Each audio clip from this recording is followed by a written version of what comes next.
Écoutez les 4 propositions. Choisissez ce qui correspond à l'image.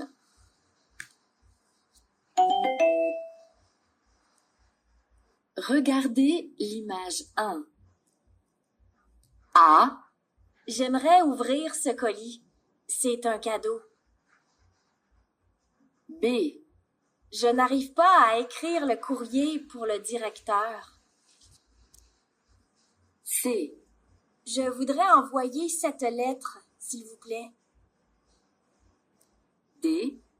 Le facteur est passé. Tu vas chercher le courrier?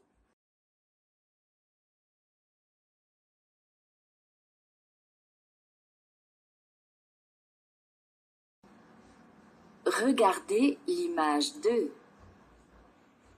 A. Dis bonjour à ta sœur.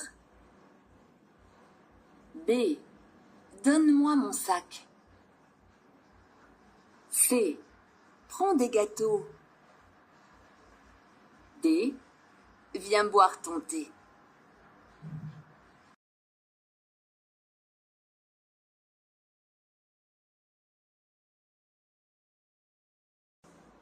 Quel est le prix de ce kilo de pommes, s'il vous plaît? A. Le deuxième est gratuit. B. Elles sont très sucrées. C. C'est au rayon des fruits. D. Il coûte 2,10 €.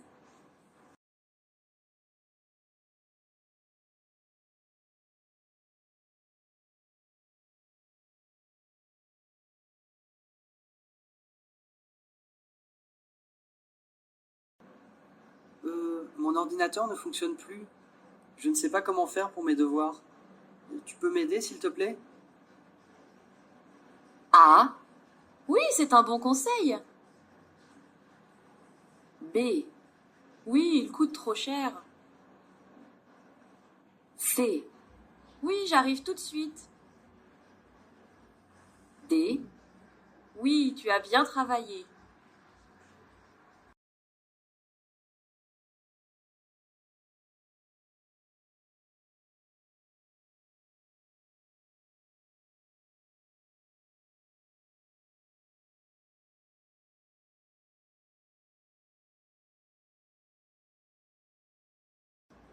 Pour les vacances d'été, je voudrais partir au Japon.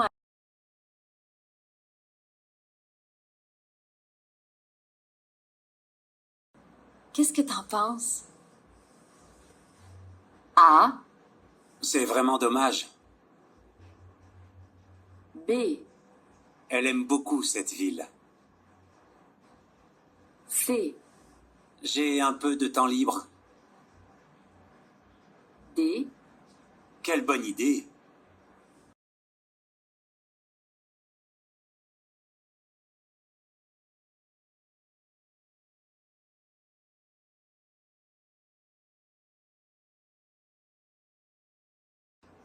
Bonjour, madame. Est-ce que je peux vous aider? Bonjour. Oui, j'ai rendez-vous avec Madame Kader à 10 heures pour un poste de vendeuse. A. Bien. Asseyez-vous. B.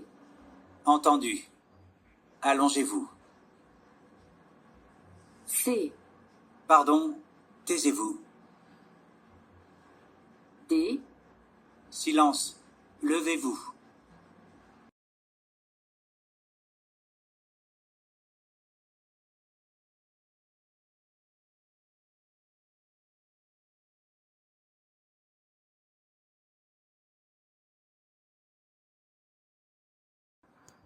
Bonjour madame, je voudrais réserver des places pour le spectacle de danse du 18 décembre. À cette date, il reste des places à 30 €. Ah, je ne voudrais pas payer plus de 20 €. Et pour la représentation du 17? Désolée, c'est pareil. Question 7. Pourquoi est-ce que le jeune homme repart sans billet?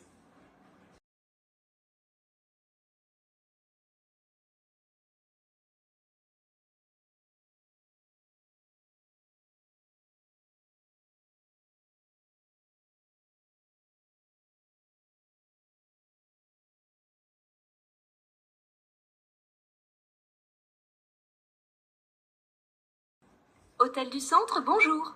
Bonjour, j'ai réservé une chambre pour 2 nuits le week-end prochain. Je voudrais arriver plus tôt. Est-ce que la chambre est libre dès le jeudi soir à 20h? Attendez, je vérifie. Non, elle est prise. Nous avons une autre chambre disponible, mais elle coûte 50 € de plus. Ah, d'accord. Je vais réfléchir. Merci madame. Question 8. Pourquoi est-ce que cet homme téléphone à l'hôtel?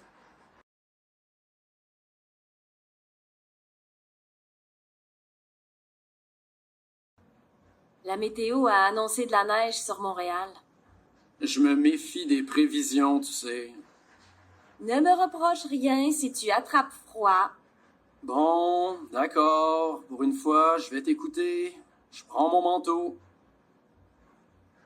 Question 9. Que décide de faire l'homme?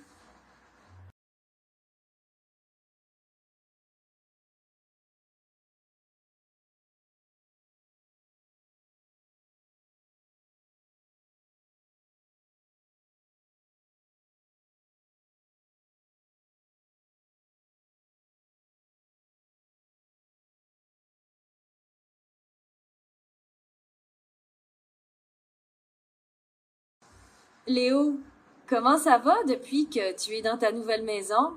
Ça va, mais je n'ai pas encore Internet. Mince alors. Et est-ce que ton téléphone fixe marche au moins?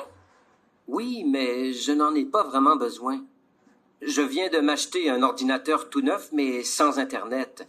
Je ne peux pas travailler et contacter mes clients. Je comprends. Tu as vu quelqu'un pour arranger ça? Question 10. Qu'est-ce qui est difficile pour Léo?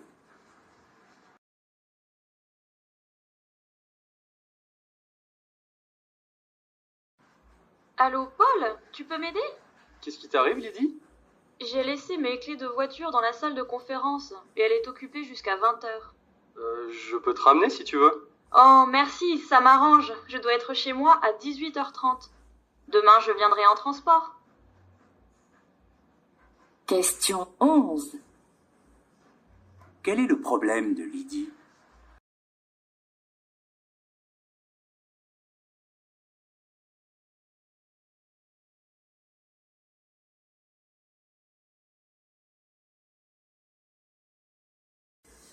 Perrine, tu viens au cinéma avec nous? Quand? Aujourd'hui? Ce soir, la séance est à 20h. Il passe une comédie romantique. Non, j'ai une réunion au bureau jusqu'à 18h. Et après, j'ai rendez-vous au restaurant avec Paul. Question 12. Qu'est-ce que Perrine va faire ce soir?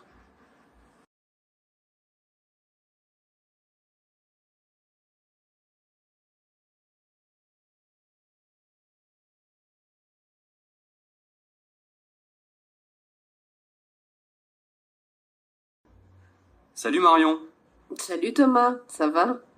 J'ai une journée difficile au bureau. On prend un verre quelque part et tu me racontes ton week-end? D'accord. Mais avant, je dois passer à la pharmacie. Ce n'est pas loin? Je suis fatigué, moi. Question 13. Qu'est-ce que Thomas propose à Marion?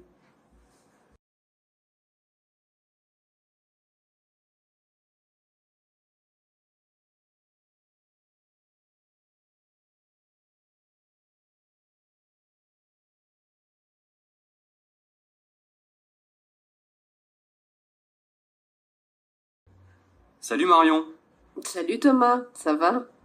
J'ai une journée difficile au bureau. On prend un verre quelque part et tu me racontes ton week-end? D'accord.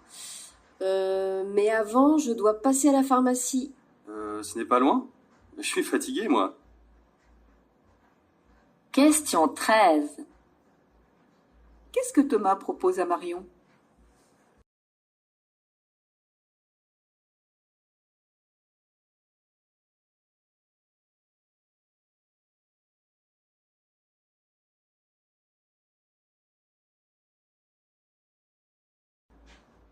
Je m'appelle Pascal. Ça fait 4 ans que je travaille dans une école maternelle. Je suis chargée d'aider les enseignants dans la classe. Alors, le plus dans le métier pour moi, c'est les relations avec les enseignants et les enfants. Ça, on a vraiment beaucoup de chance à ce niveau-là, surtout avec les enfants.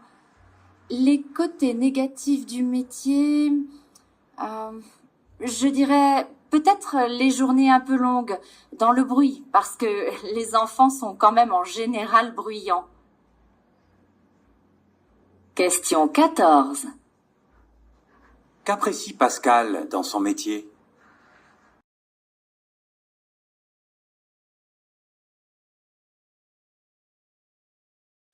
Allô? Salut, c'est Rachida. Salut, petite sœur. Je t'appelle pour qu'on s'organise. Tu te souviens qu'on sera déjà parti quand vous arriverez? Ah, c'est vrai, j'avais complètement oublié. Comment on fait pour les clés? Je les laisserai chez la voisine d'en face. On vous a préparé des draps, des serviettes et le frigo est plein. Nous vous avons aussi laissé une liste d'activités à faire ici et des adresses pour sortir dîner. Merci beaucoup. Je te dois combien? Ah bah rien, tu plaisantes. C'est normal, tu es mon frère. Question 15. Pourquoi Rachida appelle-t-elle son frère?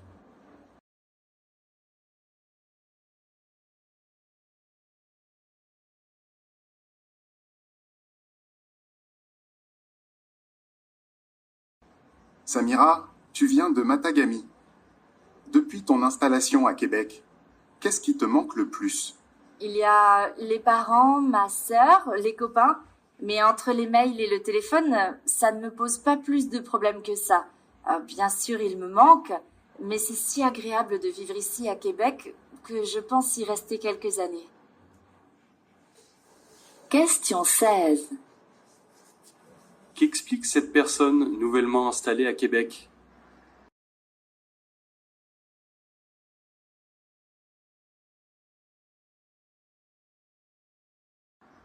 Alors, ton voyage en Allemagne? Super! J'ai pu rencontrer les responsables de programme et leur proposer nos produits. Dans l'ensemble, ils étaient assez intéressés. C'est plutôt encourageant pour la suite. Génial! Tu as pu visiter un peu la ville? En dehors du quartier de l'hôtel, pas vraiment. Je suis assez déçu. Mais je n'ai pas eu le temps.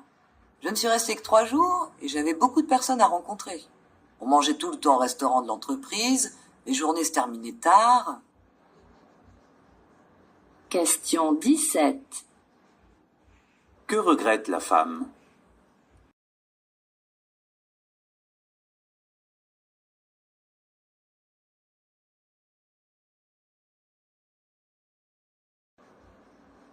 Tom, c'est Sarah. Je viens d'avoir ton SMS, mais je peux pas te répondre. Je suis en réunion en ce moment. Pour ce soir, pas de problème. Je te rejoins au cinéma à 20h et j'achète le popcorn. Question 18. Qu'annonce Sarah à Tom?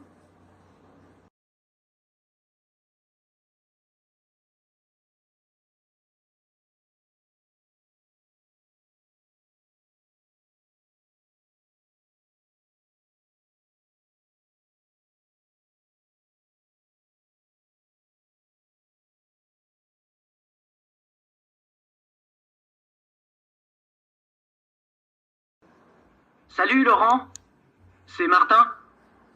Dis, il y a un gymnase qui vient d'ouvrir à côté de chez moi. Il y a plusieurs salles. En ce moment, on peut y essayer tous les sports et c'est gratuit. Ça te dirait de venir faire une partie de basketball avec les copains demain soir? Réponds-moi vite pour que j'appelle le club pour réserver le terrain. À plus tard.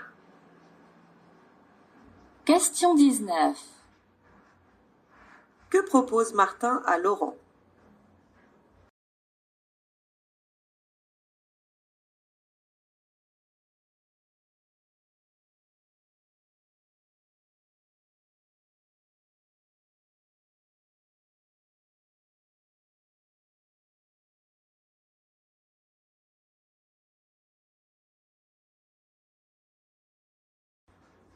Oh, cela fait quand même 30 ans, à l'époque où on ne s'embarrassait pas avec le recrutement. Je me souviens, dès le soir où j'ai fini ma formation,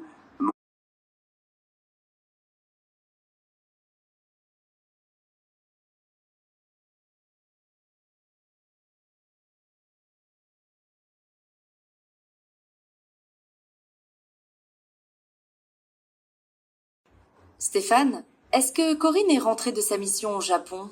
Oui, elle était au bureau hier et aujourd'hui, mais elle est très fatiguée. La pauvre, sa mission a été plus difficile que d'habitude? Oui, elle a eu des réunions dans plusieurs villes. Elle n'a pas arrêté de circuler. C'est sympa, elle a pu découvrir plein de lieux différents. Pas du tout. Elle terminait très tard le soir. Elle devrait prendre des vacances. Impossible. Elle repart pour une conférence au Canada, la semaine prochaine. Question 21. Qu'apprend-on sur Corinne?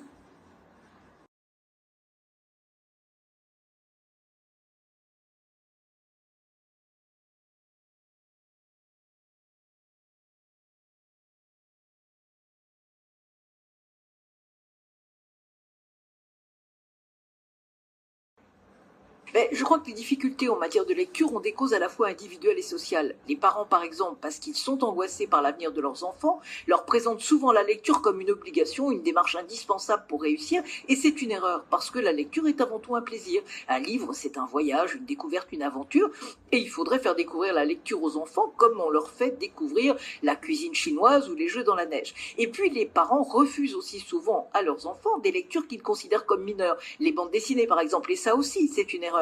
Lire une bande dessinée, c'est lire. Et ça permet souvent d'ailleurs de découvrir ensuite d'autres formes de littérature. Question 22. Que conseille cette intervenante aux parents?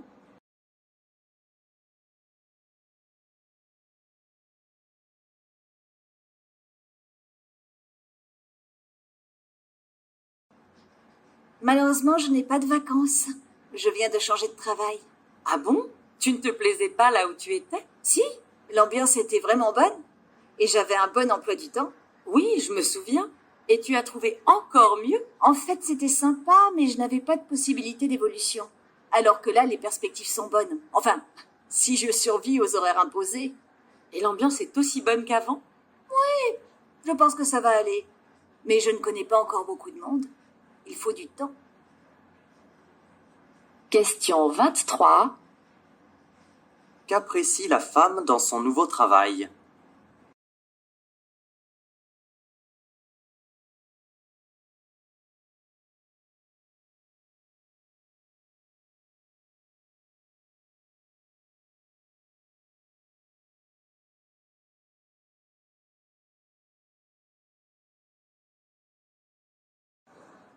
Bonjour, monsieur. J'ai vu votre annonce. Vous cherchez toujours une vendeuse? Oui. Cela vous intéresse? Vous avez de l'expérience? J'ai été vendeuse.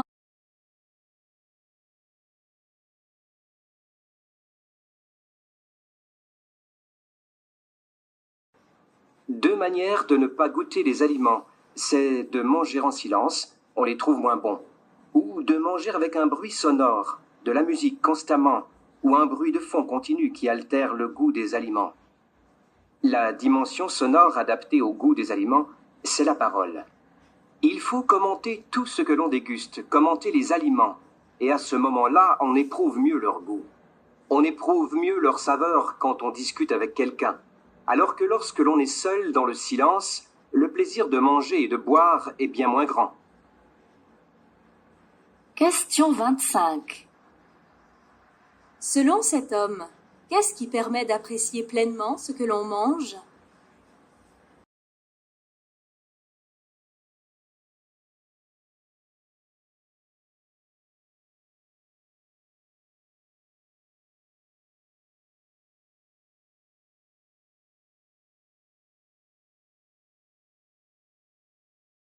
Élu récemment par le magazine Business Week parmi les 25Tu viens à l'anniversaire de Bertrand samedi? Je ne sais pas encore. J'ai un examen lundi prochain.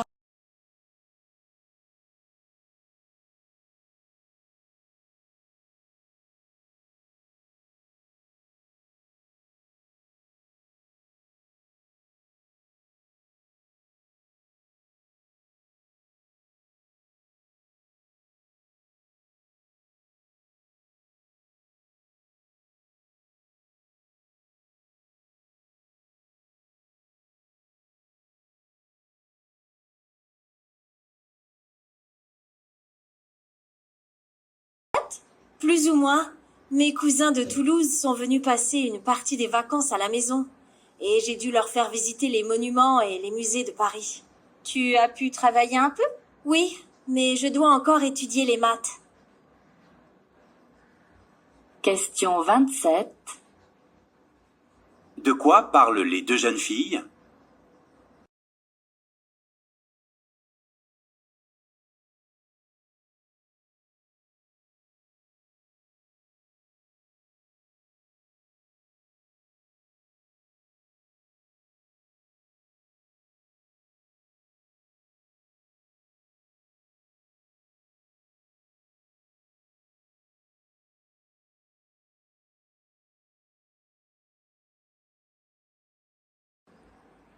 Manger 5 fruits et légumes par jour, c'est bon pour la santé, on le sait, mais on ne le fait pas. Avouez, vous avez essayé, mais vous n'y arrivez pas. Miammiam.fr va vous y aider. Ce site propose des paniers avec des produits frais et de saison, le tout livré gratuitement partout dans le pays, chez vous ou sur votre lieu de travail. Question 28. Quel est le but de miammiam.fr?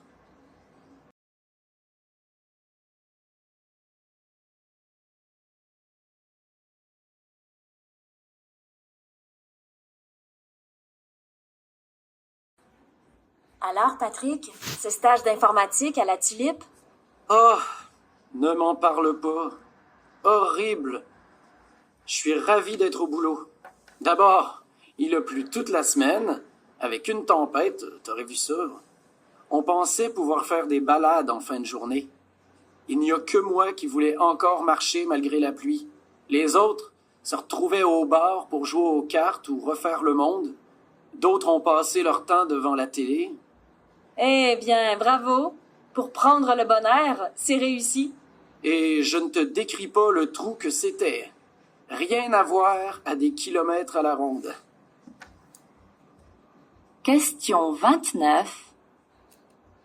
Qu'est-ce que Patrick était le seul à vouloir faire?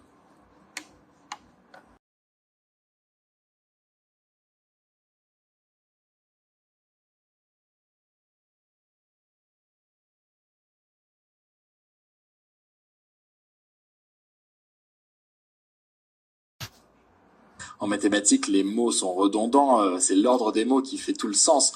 Mais dans le monde littéraire, on peut avoir une petite virgule, un point-virgule, qui peut être l'objet de nombreux commentaires. Et ça, aujourd'hui, il vaut mieux faire confiance à l'âme humaine et à sa traduction manuelle qu'à l'algorithme et à l'intelligence artificielle. Donc le logiciel ne peut pas aujourd'hui et n'est pas prêt, si on vous comprend bien, de remplacer des traducteurs humains. Alors, il n'est absolument pas prêt ni pour la littérature, ni pour les mathématiques, puisque le travail qu'on a réalisé a dû aussi être amélioré, confirmé, valorisé et vérifié par une équipe de traducteurs qui sont des professionnels de la traduction scientifique de l'anglais vers le français. Question 30. Que dit cet homme sur ce logiciel de traduction?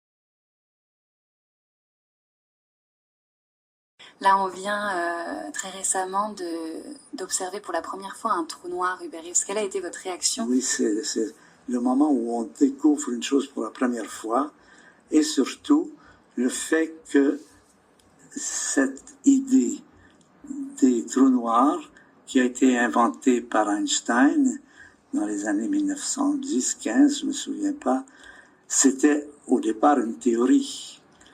Et de trouver que le comportement de ces trous noirs existe, c'est une confirmation de la valeur de la science en général, qui sont par exemple les idées des trous noirs. Ça vous donne confiance dans la science.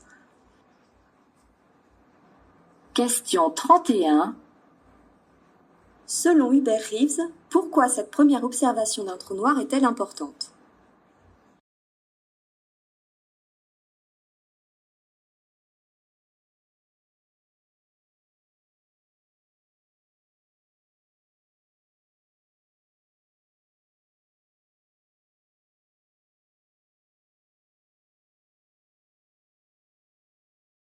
Des commentaires sur la gastronomie de Toronto?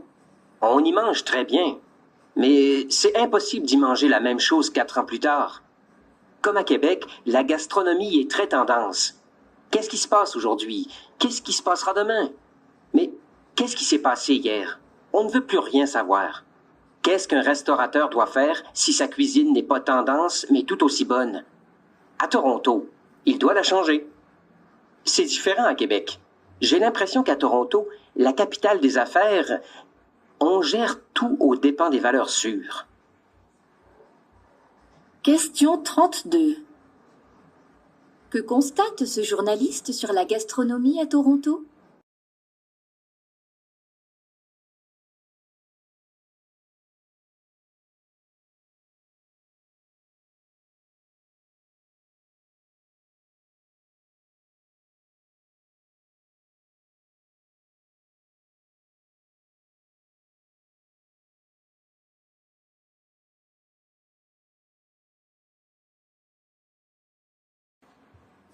Au moment où l'on semble découvrir qu'il faut, pour fabriquer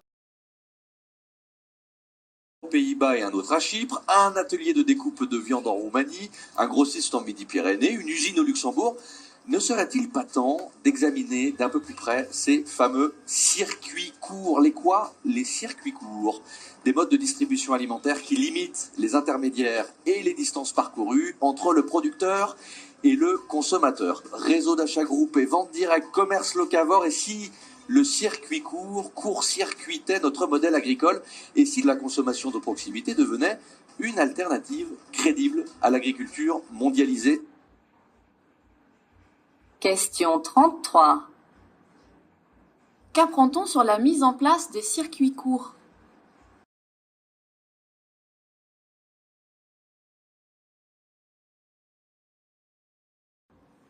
Quand vous revenez de Chicago, vous fondez d'abord Héritage Montréal. Pourquoi? Vous savez, quand je suis revenu de Chicago, j'étais là pendant quelques années à prendre des photographies des bâtiments en pierre grise. À Montréal? Oui, parce que j'ai trouvé ça formidable et ça délimitait. C'était une façon de marquer chaque quartier de Montréal. Alors, je faisais ça avec un photographe, très bien. Et puis, quand nous étions dans, par exemple, un des couvents, on nous a dit, mais pourquoi est-ce que vous êtes dans ce bâtiment? C'est vétuste. On va le démolir. C'était comme ça partout. Alors finalement, on a compris qu'il fallait vraiment sauvegarder ça. Surtout que je venais de Chicago et puis toutes les villes autour de Détroit, Cincinnati, un peu partout, il y avait peut-être un bâtiment qui restait debout, le bâtiment victorien, et puis tout était aplati. C'était une période féroce.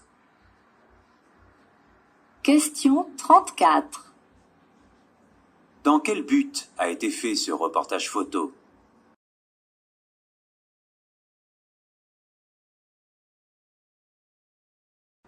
Le problème des festivals, c'est très bien que les festivals se développent, mais moi j'ai l'impression qu'il y a beaucoup de festivals, mais en même temps il n'y a pas plus de groupes qui jouent sur scène. C'est-à-dire qu'on assiste en fait à un phénomène où les têtes d'affiche sont pratiquement toujours les mêmes, et puis ensuite on fait du groupe local, des groupes du coin. Et les artistes, qui sont pas entre guillemets des stars, qu'on dirait moyens, ont plutôt du mal à trouver des festivals parce qu'il y a un peu la course aujourd'hui. Je crois que j'ai l'impression que le festival c'est un peu aussi la course aux chiffres et on fait pas assez attention à l'artistique. Question 35. Quel problème est associé au développement des festivals?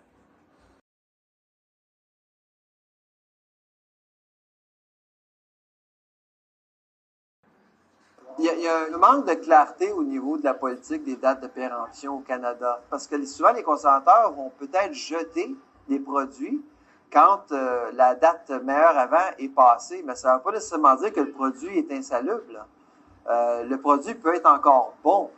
Il y a des forces démographiques qui jouent contre l'industrie. Il y a une soif de profit au sein de l'industrie. Pourquoi? Parce que les gens mangent moins. les gens vieillissent au Canada. Donc, comment fait-on pour atteindre nos objectifs de vente quand les gens mangent moins? Alors, il faut trouver de différents moyens pour augmenter ces recettes. Question 36. Qui est lésé, d'après l'intervenant?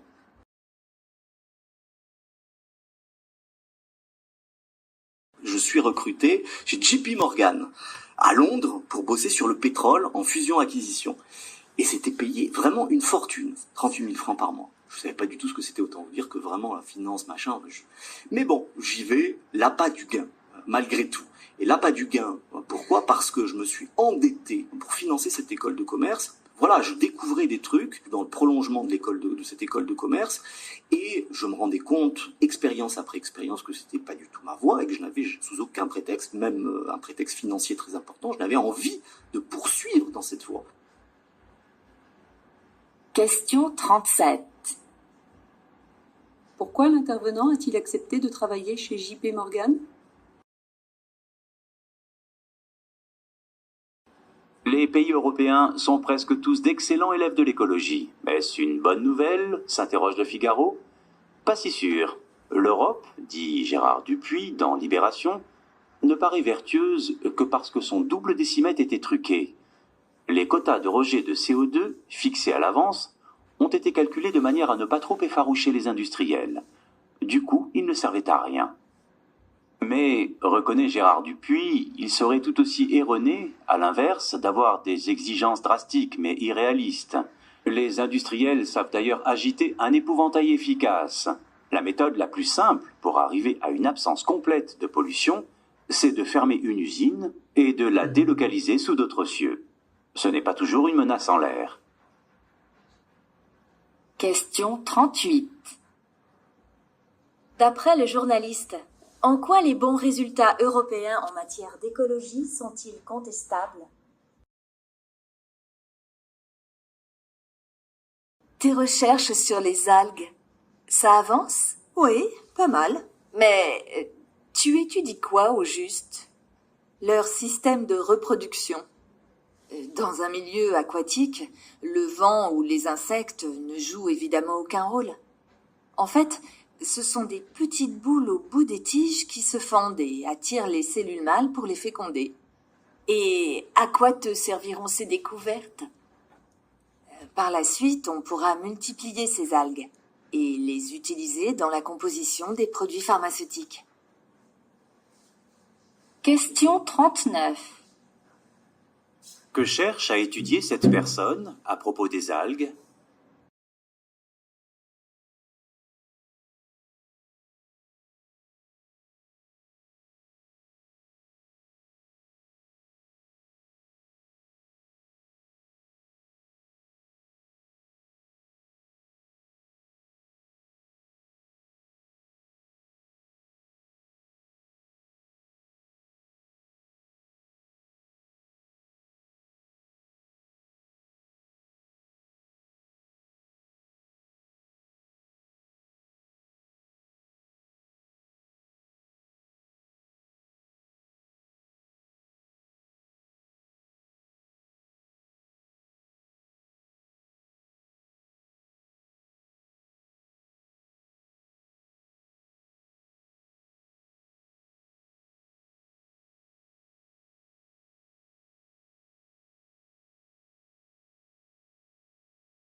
Pour faciliter l'installation des compagnies minières, il faut bâtir des routes, mais aussi des logements.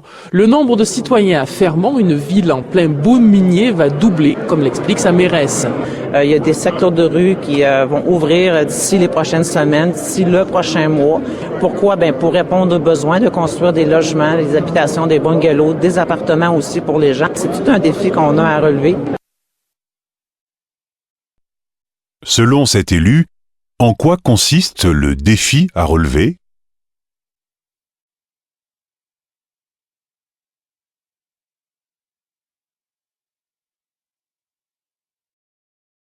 Alors, effectivement, la loi de 2001 a fait obligation aux banques de désigner un médiateur qui est là pour justement tenter de régler les problèmes.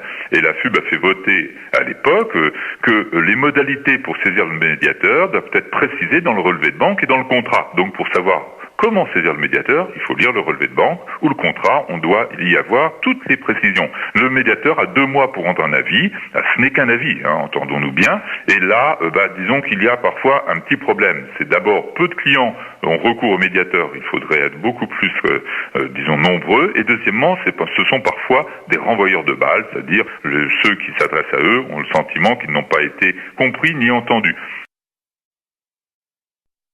Quelles sont les limites du recours au médiateur lors d'un conflit avec sa banque ?